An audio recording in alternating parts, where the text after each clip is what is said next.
Mshikamano hatima yetu, tujitoe wenyewe kupambana pamoja, uhuru na umoja vitawale. Enyi bwana na binti wa Afrika, mwili wa jua, mwili wa anga, tuifanye Afrika mti wa uzima.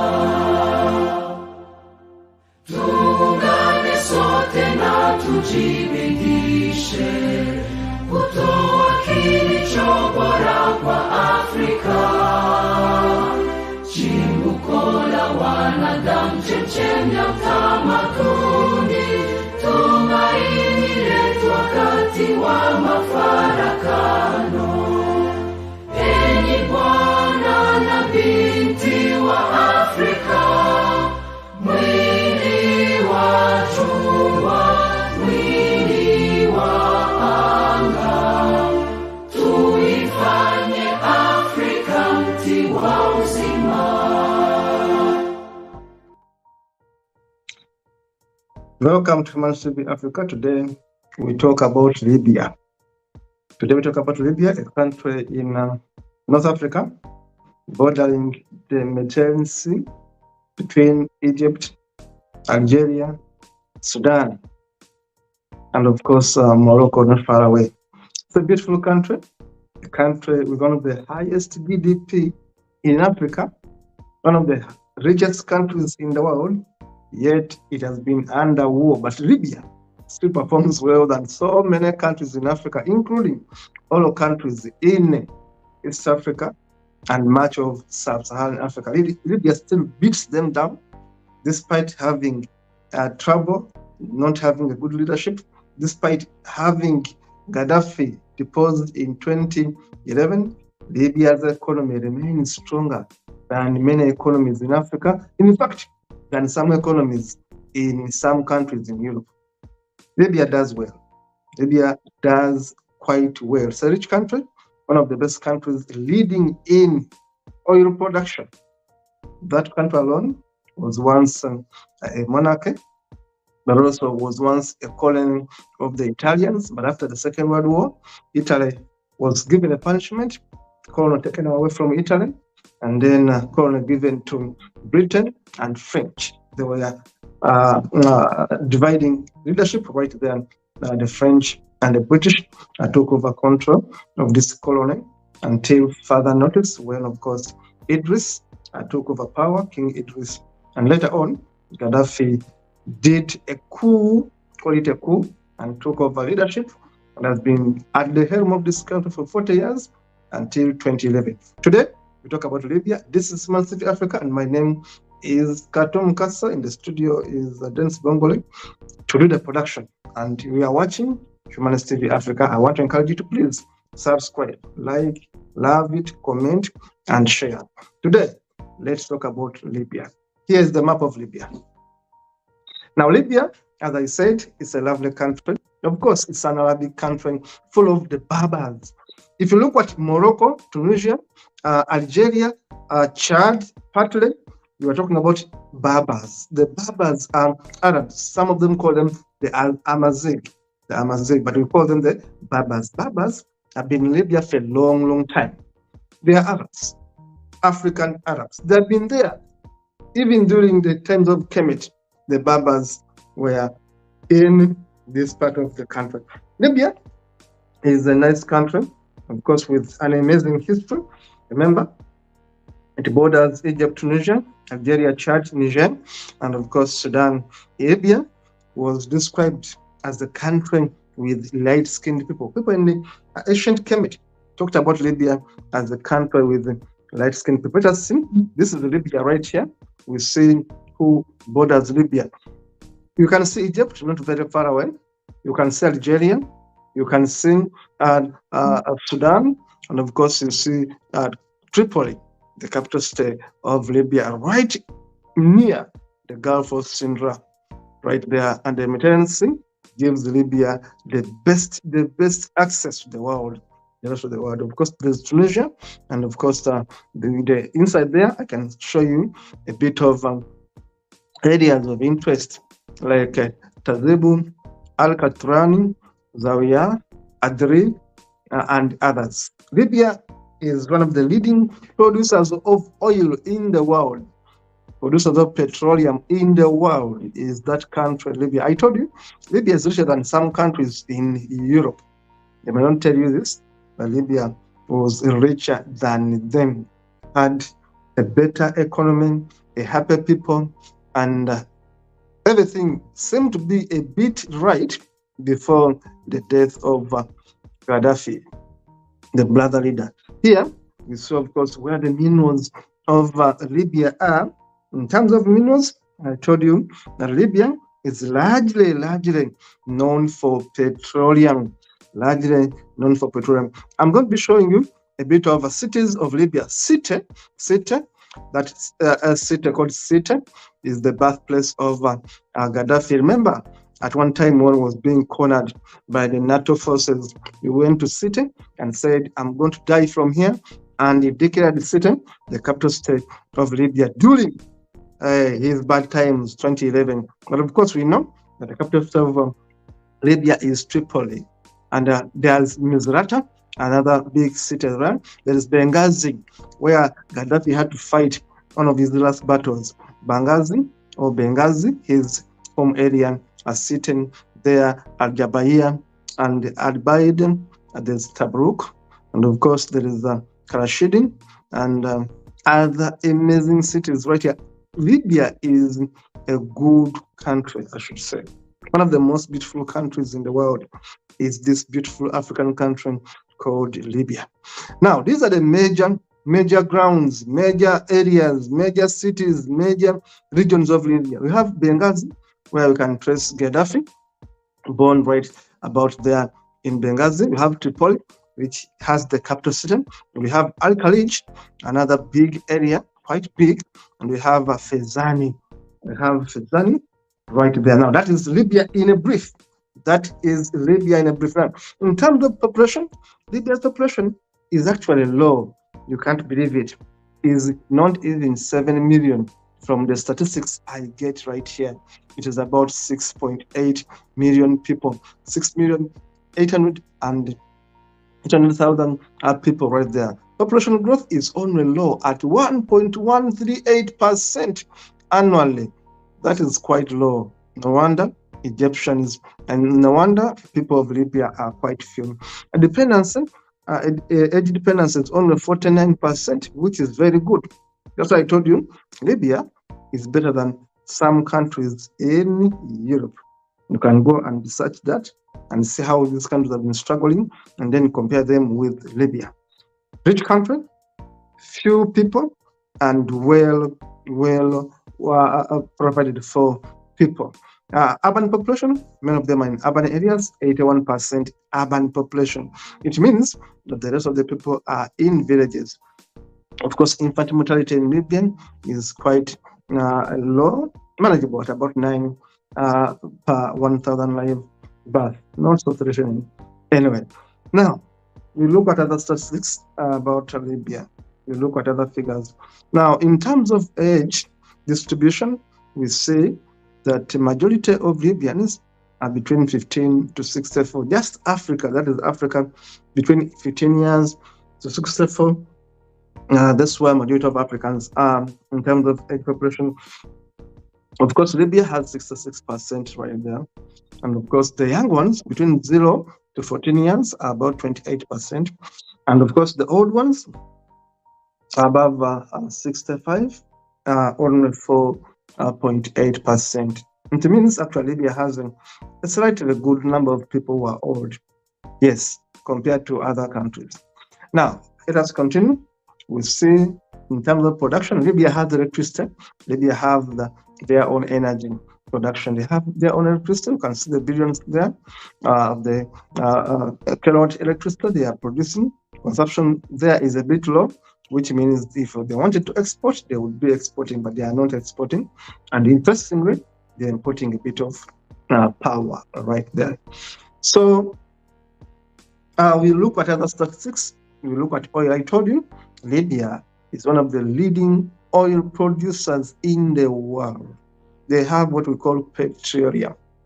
You can see how many barrels there in thousands that they produce, and you can also compare with what they consume.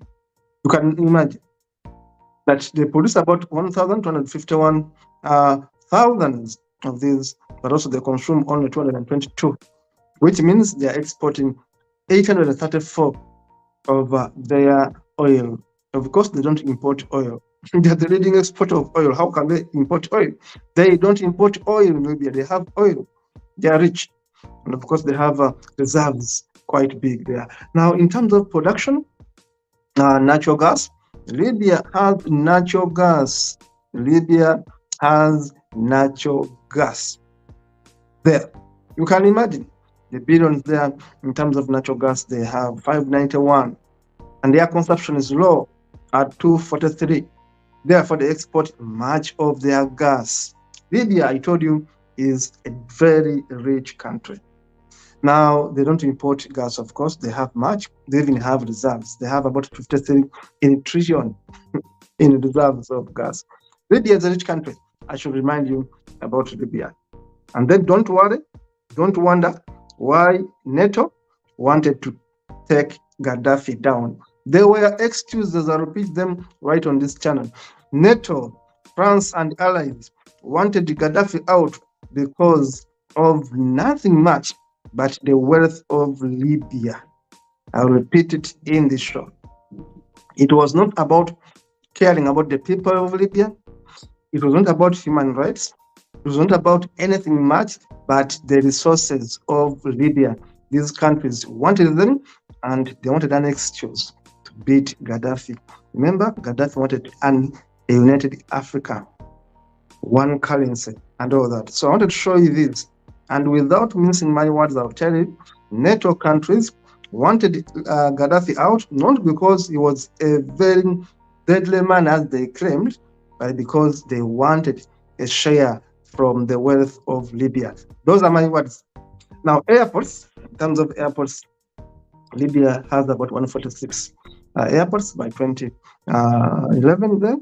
And of course, cellular phones, quite many at 6 million plus. You can imagine you have about 6 million people. Everyone has a phone in Libya. Everyone has a telephone. In other words, has a mobile phone. So highways are quite well built, and that's about 37,000 kilometers right then. Internet users, not so many, about 1,789,715 people there. Telephones, office telephones, about 1.5 million there in terms of telephones. Libya is a big country by then. Look at total area. A country with over 1,759,000 square kilometers. 1 million. Libya is a damn big country. But look at the population, not even 7 million.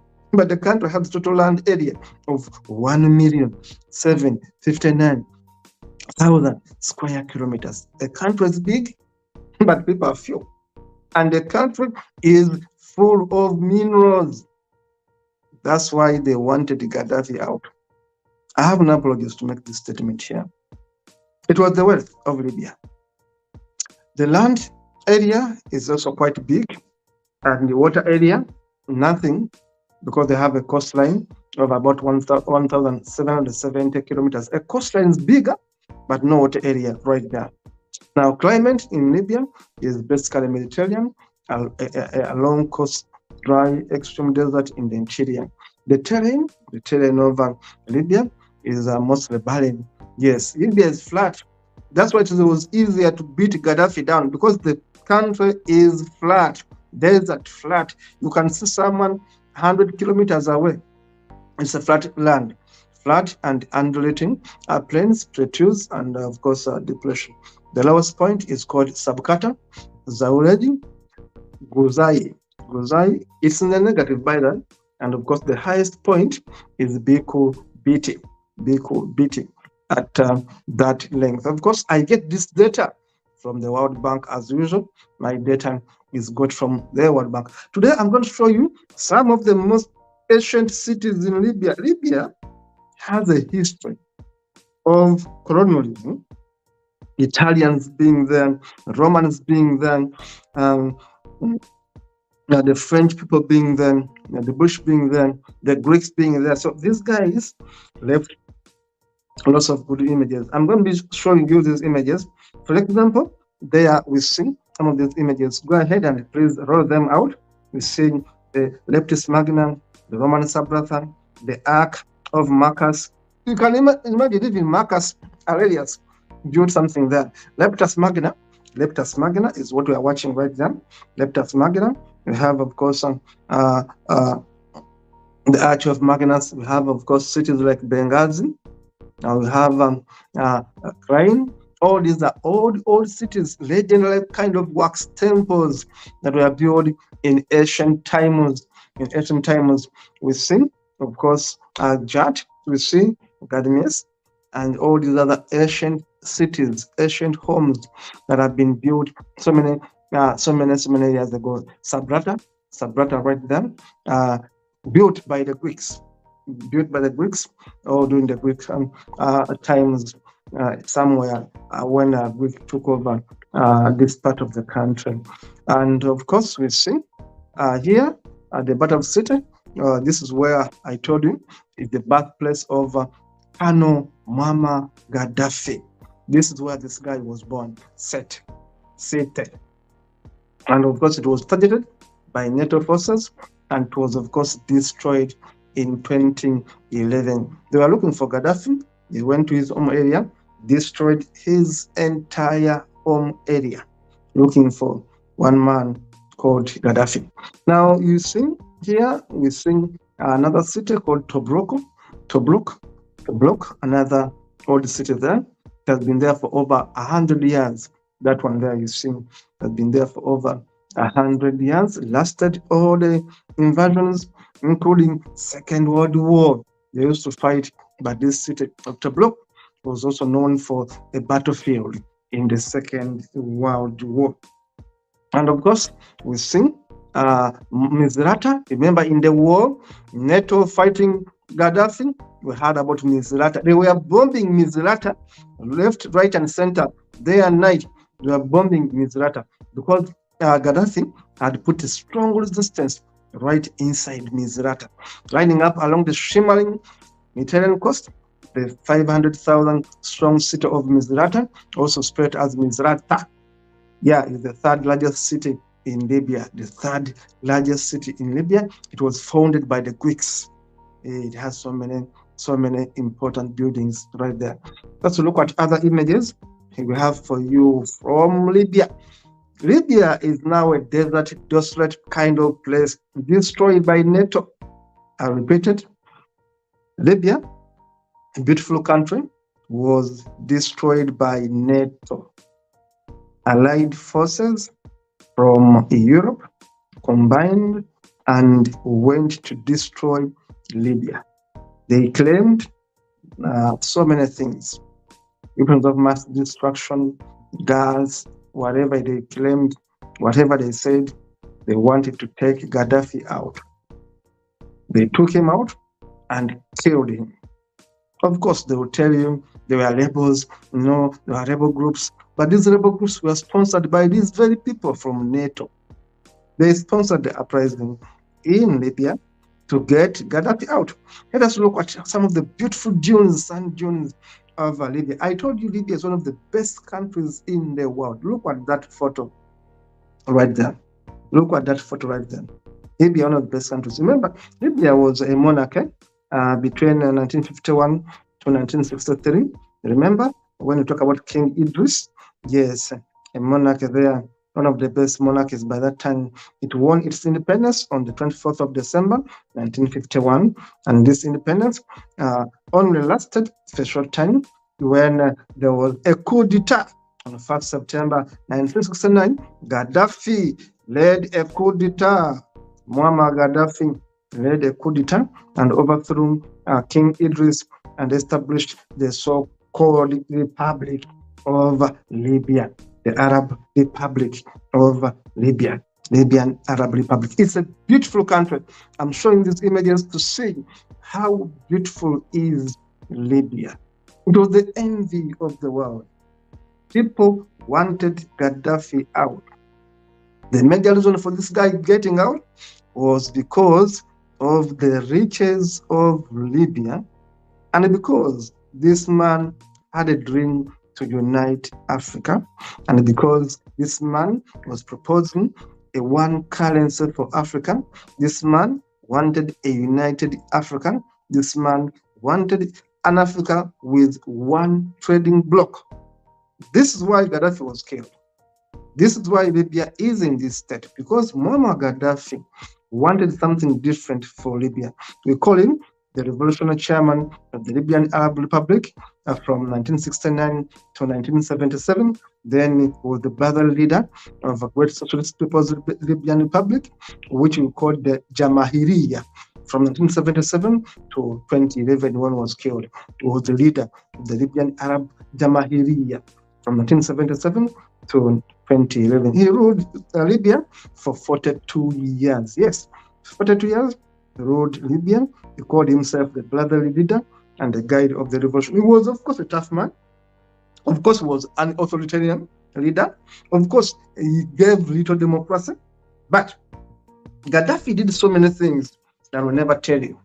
Obama called him evil, and we are asking Obama, if Gaddafi was evil, as Americans said, as Obama said, but there was free healthcare in Libya, there was free electricity in Libya, there was no interest on loans in Libya. The newlyweds people who had married in Libya to be given an equivalent of $50,000. You are married, you are given money to go and find a home. That money was to help you start over. Mothers would receive about $5,000 to take care of their unborn child. Mothers, new mothers. Gaddafi was rebuilding Africa. Now tell me, which country among these countries that attacked Libya give their people free health care, free electricity, no interest on loans, give the newlyweds money to go and buy a home, give mothers $5,000 each month to survive? Tell me, among the countries that attacked Libya, that attacked Libya and Gaddafi, that said Gaddafi was evil, any of these countries, tell me which country does what Gaddafi was doing. And yet, these countries are not democratic themselves. Gaddafi had his own weaknesses, but Gaddafi loved his country. Weaknesses, yes. Authoritarian, yes. His sons were all over the country. Yes, he was authoritarian. Yes, but what he did also helped his people survive. So we say two evils, a lesser evil or a better evil. Today, when you look at Libya, is in a solar state. No one would like even to go to Libya today. Factions are fighting. Terrorism, kidnapping, robbery, death rate, crime rate is increasingly high. Libya is simply ungovernable. The reason why I cannot even bother to show you the current data, because tomorrow will be gone. Gaddafi remains a hero for many people in Libya. Today, even his grave is not known where it is. They say somewhere in the desert. Because people loved this man despite his weaknesses. Yes, he was a dictator. Yes, he was authoritarian. Yes, but somehow he had a socialistic way of taking care of his people. These were about 7 million people. By that time, there were about up to 6 million people in Libya. But to find that there were jobs for them, there were houses for them, there was free health care for them, they could get loans without interest, because Libya is a rich country. And Gaddafi, despite his weaknesses, tried to share this wealth with his people. But now, look what was happening in Libya.